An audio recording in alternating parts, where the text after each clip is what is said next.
के लिए इकट्ठे हुआ क्यों? एक एक दिन की हमारी दिहाड़ी तोड़ा। अब नू बताओ, सारे दिहाड़ी मजदूरी वाले आदमी है, अगर 2 दिन हम काम पर ना जावा तो हमारे बच्चों को ये थोड़ी के एमएलए हमारे बोरी गिर चले जाएंगे। हमारे तो बोरी काट और लेंगे, अगले कंपनी वाले पैसे काट लेंगे, उनका वो थोड़ी कहोगे हम इसकी जिम्मेदारी थोड़ी लेवाएंगे। बताओ अब हम क्या करें?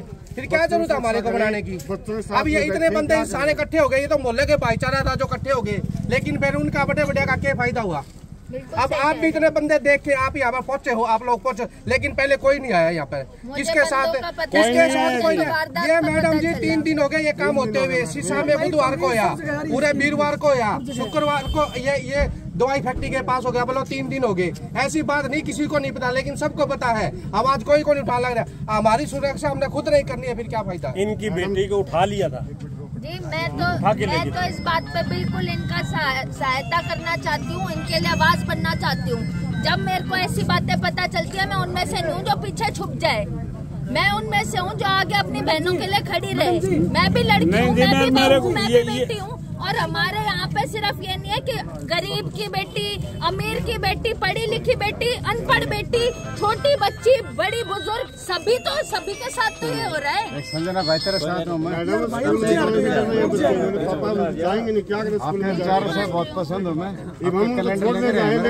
दिहाड़ी करें, बच्चों को खुआए, क्या करेंगे? 3 दिन हो गए ये उनके दादाजी हैं। अभी तो मेरे पास ना मेरे को ऐसा जी ना मेरे पास अभी कोई शासन आया, ना मेरे पास अभी कोई अधिकार है, वो है बाद की बात। लेकिन जो दुर्घटना हुई है, जो घटना घटी है, वो अभी हुई है, तो हम इस पे क्या एक्शन ले सकते हैं?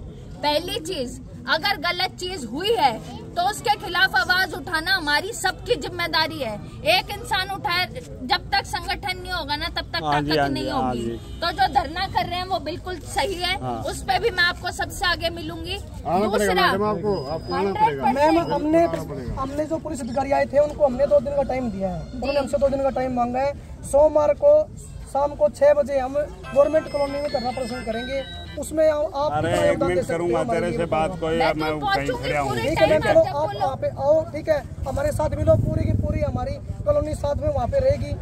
आपके साथ रहेंगे जी, सीधी बात है। और जितने भी पीड़ित माँ बाप हैं उनका हस्ताक्षर करवा लो, उससे क्या होगा कि हमारे जो संगठन है उसको ताकत मिलेगी। जो बात है हमारे पास लिखित में होनी चाहिए, कि कोई आए तो ये ना हो कि हम मुँह जबानी बात कर रहे हैं। FIR कर रखी है मैम, FIR की कॉपी भी धरने कॉपी है जी, कॉपी हमारे पास है। सुनो मेरी बात सुनो, धरने पे जब हम बैठते हैं ना तो फिर हमारे पास सारे दस्तावेज होने चाहिए कि अगर कोई आए, मीडिया साथी आए, जो हम अभी किसका सहारा ले सकते हैं? अगर हमारे पास हाथ में अधिकार नहीं है तो हम किसका सहायता ले सकते हैं? अपने मीडिया साथियों का? नहीं जी, अपने पास सब ग्रुप है जी, सारी चीज का जी। मैडम एक बात सारे दस्तावेज हमारे पास होने चाहिए। ये जो चौक है MG क्लब वाला मिर्जापुर चौक है, इससे सारे अंदर आते हैं जी। जो 2 नंबर के जो काम करने वाले आते हैं ना, इन्हीं चौक से अंदर आते हैं जी। जब सेक्टरों में वहाँ सिर्फ 40 से 45% पोलिंग होती है, सेक्टर के लोग पोलिंग वोट डालने नहीं जाते, कभी गरीब लोग जाते हैं कॉलोनियों के। वोट की तो बात ही नहीं। नहीं, मैं वैसे मैं एक बता रहे हैं जी, वो आप बता रहे हो बिल्कुल ठीक है। एक बात तो जब वहाँ तो रात को 10 बजे चेकिंग होती है कि आप कहाँ जा रहे हो, किसके घर जा रहे हो, और यहाँ कोई घुसता है तो यहाँ कोई वो है ही नहीं। PCR लगा रखी है 112 नंबर डायल, उस पर लिख रखे है तुरंत हाजिर। वो जब फोन करते हैं तो कहते हैं जो पकड़ तो लिया आपने चोर, तो हम आ जाते हैं, नहीं तो फिर सुबह आएंगे। सुबह आएंगे जी। ये रायपुर ढाणी वालों ने फोन किया जी। सिक्योरिटी हो रही है जी। मैडम जी, गरीब लोगों का गरीब लोगों मैडम जी पता क्या है, कोई बात नहीं है, ये सबके मन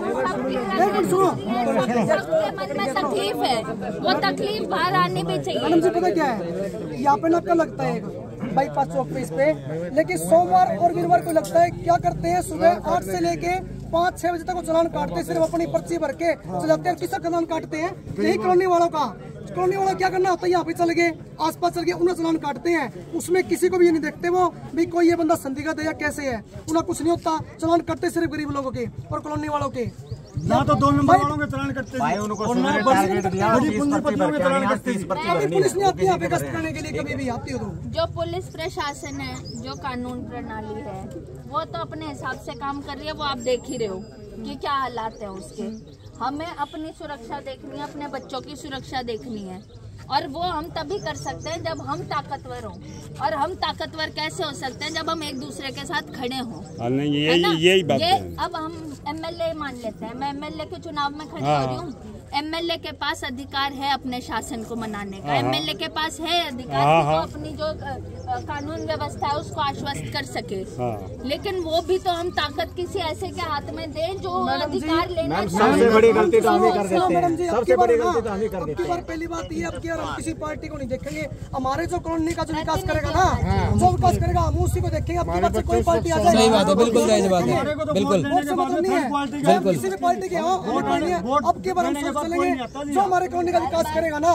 देखो भैया, ये मैम है ना, ये बढ़िया तजर्बे की लेडीज है और ये सारा काम करेगी। मेरी बात सुनो, मोहल्ला के अंदर इसके साथ रहने में फायदा है। अभी ये काम करवा देंगे। देखो, साथ रहने का मतलब ये नहीं है, साथ इसके रहने जो हमारे काम आएगा, काम की बात है। उसमें कोई पार्टी नहीं है। यही होना चाहिए कि अपना प्रतिनिधि चुनना चाहिए जो आपकी आवाज तो बने, जो आपके सुख दुख तो समझे। अभी जो है ना, अभी जो वारदात हुई है, अभी जो दुर्घटना घटी है, उसमें हम क्या कर सकते हैं? मैं बार बार उस पर इसलिए आ रही हूँ क्योंकि ये सिर्फ हमारे गाँव का है, हमारे मोहल्ले का